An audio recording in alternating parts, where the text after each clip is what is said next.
27 को क्या होगा? 27 को क्या होगा? 27 को क्या होगा? ये हमारा पकड़ी समाल जट्टा किसान संघर्ष समिति का पहला राज्य सम्मेलन था, जिसमें हरियाणा भर से 150 से ज़्यादा डेलीगेटों ने हिस्सा लिया। ये 2 दिन चला। कल ओपन सेशन था, जिसमें हर जिले से साथी आए हुए थे। ये संगठन को मजबूत करने के लिए हमारी जो सरकार मतलब ये लड़ाई चल रही है, उसको तेज़ करने के लिए एक प्रक्रिया है। क्योंकि पहले हम एक ज़िले में काम करते थे। इस आंदोलन के बाद हमारा संगठन हरियाणा के आधा दर्जन ज़िलों के अंदर काम कर रहा है। इसमें स्टेट कमेटी का चुनाव हुआ है और 37 मेंबर इसमें स्टेट की कमेटी में लिए गए, जिसमें संदीप स्वाज को जनरल सेक्रेटरी के तौर पे और मुझे स्टेट के प्रधान के तौर पे नियुक्त किया गया। और 37 मेंबरी कमेटी है जो संगठन के निर्माण के लिए पूरे हरियाणा के अंदर काम करेगी। जो मसले हैं किसानों के, अभी जल प्रभाव से जो फसलें बर्बाद हुई हैं, उसके ऊपर एक बड़ी लड़ाई देने का हमने फैसला किया है। और जो खेती कानूनों के खिलाफ जो लड़ाई चल रही है, उसको हम और गति देंगे। टिकरी बॉर्डर पर पकड़ी समाल जट्टा किसान संघर्ष समिति हरियाणा के पंजाब के बाद सबसे ज़्यादा कैंप है। जो हमारा संगठन है, जो धरती से जुड़ा हुआ मतलब संगठन है, किसी मार्केबाजी वाला संगठन नहीं है। अखबारों में फ़ोटो लगवाना और सोशल मीडिया पे प्रचार करके घर जाने वाले लोग नहीं हैं, बल्कि हम तो ज़मीनी सतह पर काम करते हैं। पंजाब के बाद सबसे ज़्यादा कैंप पकड़ी समाल जट्टा किसान संघर्ष समिति हरियाणा के टिकरी बॉर्डर पर है और हम लगातार संघर्ष कर रहे हैं। अभी हमने जो ट्यूबवेल कनेक्शनों की मांग है, जब आपने देखा कि रणजीत सिंह चौटाला कह रहे थे कि सरसा और फतेहाबाद को देंगे, हमने लड़ाई लड़ी फतेहाबाद के अंदर 1400 से ज़्यादा कनेक्शन जारी करवाए। अभी पूरे हरियाणा के अंदर उन्होंने करोड़ों रुपये किसानों से ले रखा है। उस लड़ाई को हम लड़ेंगे। तमाम मुद्दे हैं जो किसानी और मजदूरों के संबंध में है, जो आम जनता के संबंध में है, उसके लिए हम लड़ेंगे। और ये लड़ाई केवल किसान की नहीं है, बल्कि आम जनता की बन चुकी है। एक बड़ी लड़ाई देने के लिए हमारा संगठन प्रयास करेगा। हमने इसकी स्टेट कमेटी की जो मीटिंग है 5 अक्टूबर को फतेहाबाद के अंदर बुलाई है। उसके अंदर जो अहम फैसले हम करेंगे, जिसके कुछ हमने निर्णय कर भी लिए है। कालियावाड़ी ब्लॉक के अंदर जो नरमे की खेती है, वो नकली बीज के कारण तबाह हो चुकी है, और जिसको हमने कालियावाड़ी ब्लॉक के अंदर 30 को एक बड़ा धरना देने का फैसला कर लिया साथियों ने। और जो अगले फैसले हैं वो स्टेट सत्र के हम 5 की मीटिंग में लेंगे। साथ ही संदीप स्वाज है, जो हमारे संगठन के नए जनरल सेक्रेटरी बने हैं, वो बात करेंगे। साथियों, हमारे संगठन का खासियत ये है कि फैसले बहुमत के आधार पे होते हैं और फैसले सामूहिक तौर पे लिए जाते हैं। यहाँ कोई एक आदमी फैसले नहीं करता है कि किसी नेता का आदेश आ गया उसके बाद में हम वो फैसला लागू करेंगे, ऐसा नहीं है। स्टेट कमेटी फैसला करती है, स्टेट कमेटी के फैसले फिर निचले सतह तक जाते हैं। हमारे यहाँ पर कोई आंदोलन का मुखौटा नहीं है, आंदोलन का कोई चेहरा नहीं है। हमारे जो प्रधान चुने गए साथी मनदीप नथवान, वो सबकी सहमति से व बहुमत के आधार पे सहमति के आधार पे चुने गए हैं। उसके बाद में जो भी स्टेट कमेटी चुनी गई है, वो बाकायदा जो डेलीगेट पूरे हरियाणा से आए थे यहाँ पर 150 के करीब, और 2 दिन तक रुके हैं। संगठन के विस्तार पर, संगठन के आंदोलन में भूमिका व आंदोलन को किस तरह आगे बढ़ाया जाए, इस पे चर्चा करते हुए वो डेलीगेट जो चुन के आए थे ब्लॉकों से, उन्हीं लोगों ने ये स्टेट की कमेटी चुनी है। हमारे सेंटर के मेंबर है प्रगट सिंह जी जामा रहे, जो उस सम्मेलन का जिन्होंने उद्घाटन किया है, वो साथी बात करें। ये देखिए, जैसे ही ये आंदोलन चल रहा था सारे देश में, खेती कानूनों के खिलाफ, खेती विरोधी जो कानून है उनके खिलाफ चल रहा है, वो समय के दौरान ये संगठन पकड़ी समाल जट्टा किसान संघर्ष समिति बहुत थोड़े समय में उभर कर सामने आकर बड़ा संगठन बना है। आज उसका चुनाव हुआ है। चुनाव में मनदीप नथवान जो प्रेसिडेंट चुने गए हैं, पूरी टीम चुनी गई है। मैं सभी को बधाई देता हूँ इस बात के लिए। और इसके साथ ही आज जो संगठन को मजबूत करने के फैसले हैं, जो हरियाणा में किसानों की लोकल समस्याएं हैं उससे बात रखने की बात है, उसके साथ जो 27 सितंबर को भारत बंद का आयोजन किया जा रहा है, उसमें भी पूरी जोर से ये शमूलियत करने का फैसला किया गया है। और ये पूरे देश का जो संयुक्त मोर्चे का जो आह्वान है, उस पर हम सभी सहमत होकर एक दूसरे के साथ चलते हुए इस 27 सितंबर को बंद करेंगे। और जब तक ये खेती कानून रद्द नहीं किए जाते, इस लड़ाई को और तेज किया जाएगा। किसान 10 महीने से बैठे हैं वहाँ पे, उसके बाद भी सरकार कोई सुनवाई नहीं कर रही है। देखिए, ये लोग देख रहे हैं कि मोदी सरकार जैसे किसानों से व्यवहार कर रही है, जो व्यवहार उनका है किसानों के प्रति, वो लोग देख रहे हैं। वो अड़ियल वतीरा अपना रही है, वो साजिशें रच रही है, वो आंदोलन को तोड़ने का बात कर रही है। लेकिन ये किसान आंदोलन ऐसा आंदोलन है जो जन आंदोलन बन चुका है। और पूरी दुनिया में इस आंदोलन की बात हो रही है, तो पूरे देश का लोग किसान इससे जुड़ रहे हैं। इसलिए अगर सरकार बात नहीं कर रही तो उनको इसकी कीमत चुकानी पड़ेगी। दीप जी, क्या राष्ट्रीय स्तर पर खेती बचाओ किसान संघर्ष समिति के आप साथ खड़े हो? देखिए, हमारा मान लो एक स्टेट में संगठन नहीं है। हम बहुत जल्द इसको ऑल इंडिया का संगठन बनाने जा रहे हैं। हमारे कम से कम 1 दर्जन से ज़्यादा स्टेटों के अंदर हमारा संगठन काम कर रहा है। उसके नाम अलग अलग है, संगठन के झंडे अलग अलग है, मगर उसको हम एक झंडा और एक संगठन का नाम देने जा रहे हैं बहुत जल्दी, क्योंकि हमने एक समान विचारों वाले लोगों से काफ़ी 2-3 साल से हमने संपर्क साधा हुआ है, जिसकी हमने सेंटर की मीटिंगें कर चुके हैं कई बार, क्योंकि हम कोई जुगाड़ नहीं कर रहे।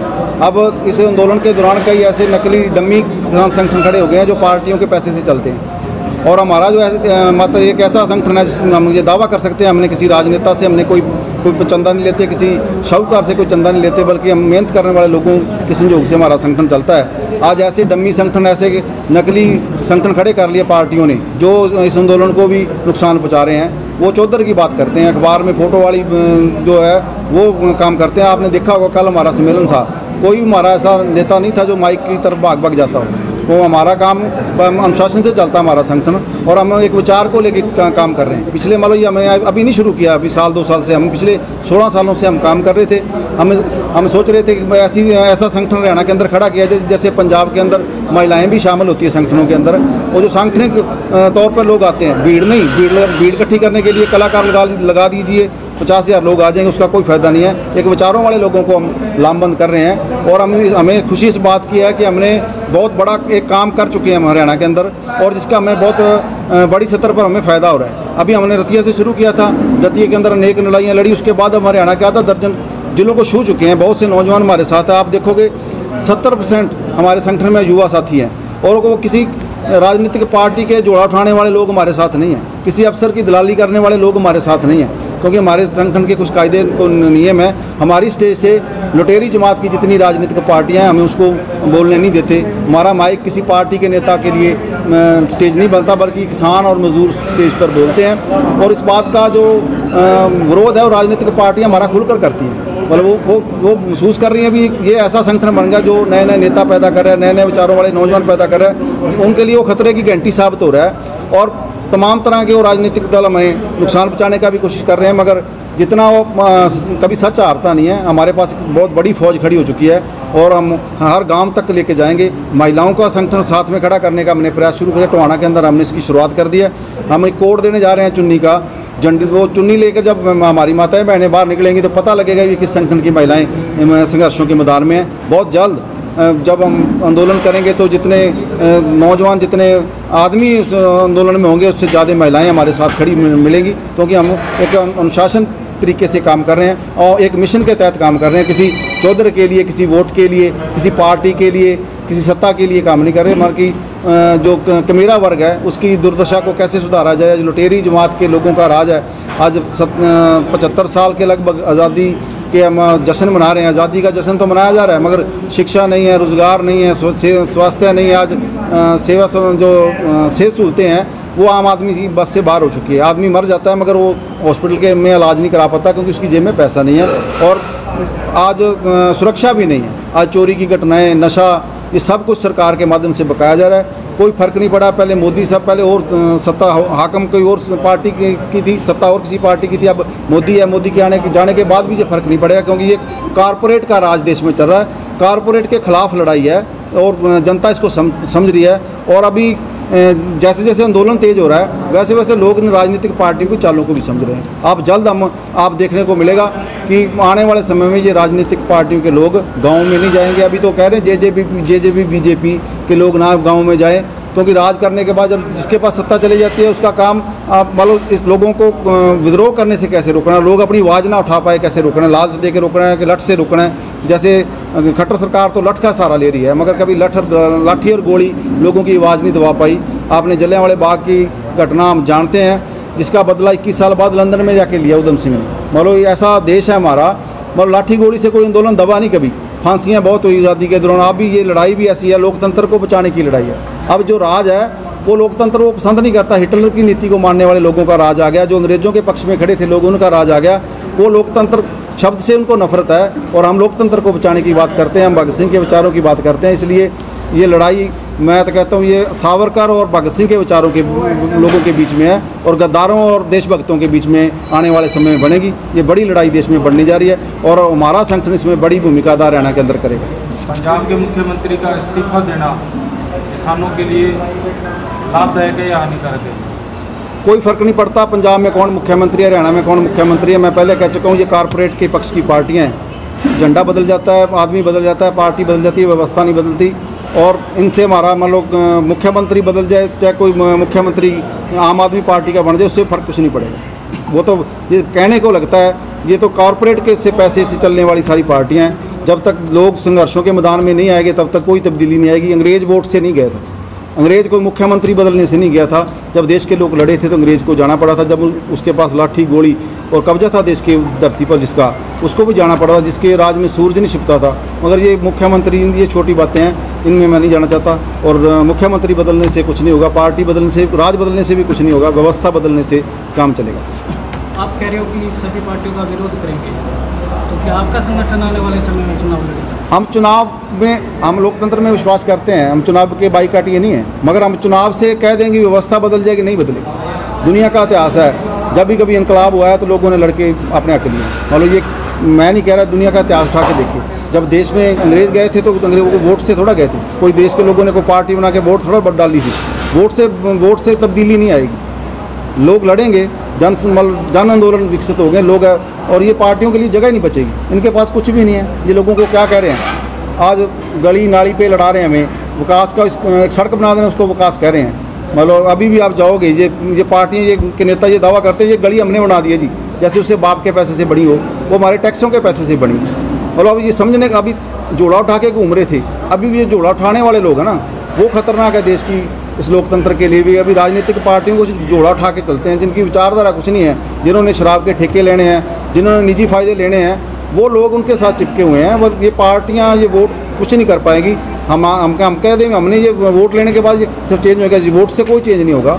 वोट कोई हल नहीं है, आंदोलन हल है। आपके नज़रिए से क्या कांग्रेस और बीजेपी दोनों एक ही सिक्के के दो पहलू हैं? जितनी राज करने वाली पार्टियां उनकी नीतियों में कोई अंतर नहीं। कॉर्पोरेट से पैसा लेके चुनाव लड़ती हैं और पैजब पैसे लेती हैं तो वो उसमें नशा बांटा जाता है, दारू बांटी जाती है, लालच दिया जाता है और वो चुनाव जीत जाते हैं। चुनाव जीतने के बाद वो कॉर्पोरेट के पक्ष में भुगतते हैं। अभी ये जो कानून है ये कांग्रेस पार्टी लेके आई थी, इसकी पक्षदर्शी मंडी को ख़त्म करने का जो एक्ट था, इस पर कांग्रेस के साइन है। और कहने को अब जनता ने अब दबाव बना लिया, चाहे कांग्रेस के नेता जो मर्जी कह लें। अब पंजाब के अंदर काली बादल थे जो अकाली दल के, वो इस अध्यादेशों का समर्थन करते घूमते थे। आज लोगों के लट से के डर से, लोगों के विरोध के डर से अब इन कानूनों को गलत बता रहे हैं। ये तो जनता के दबाव है। आप अभी तो शुरुआत हुई, आगे आगे देखो होता क्या है। ये जितने सफेदपोश नेता है, जो बड़ी बड़ी गाड़ियों में घूमने वाले हैं, ये गाँव में नहीं जा पाएंगे क्योंकि इनके पास कोई समाधान ही नहीं मारा ना। ये कुछ लोग कहाँ रोज़गार कहाँ देंगे, हर चीज़ बेच दी है। मोदी साहब कह रहे थे हम बुलेट ट्रेन चलाएंगे, जो भारतीय रेल थी वो भी बेच दी है अडानी को, और हर चीज़ अडानी अंबानियों को हवाले की जा रही। सड़क हमारी पहले बेच दी थी और पैसा दे के सड़क पे जाना पड़ता है। हर चीज़ जहाँ हमें नौकरी मिलनी है कोई इदारा बचा ही नहीं है, हर चीज़ बेची जा रही है। हर बार ये पेपर लीक करवा दिए जाते हैं क्योंकि बच्चों को नौकरी देनी ना पड़े। नौकरी इनके पास है ही नहीं है, करोड़ों रुपए का मतलब घोटाला है, इनके पास पैसा इकट्ठा करने का साधन है।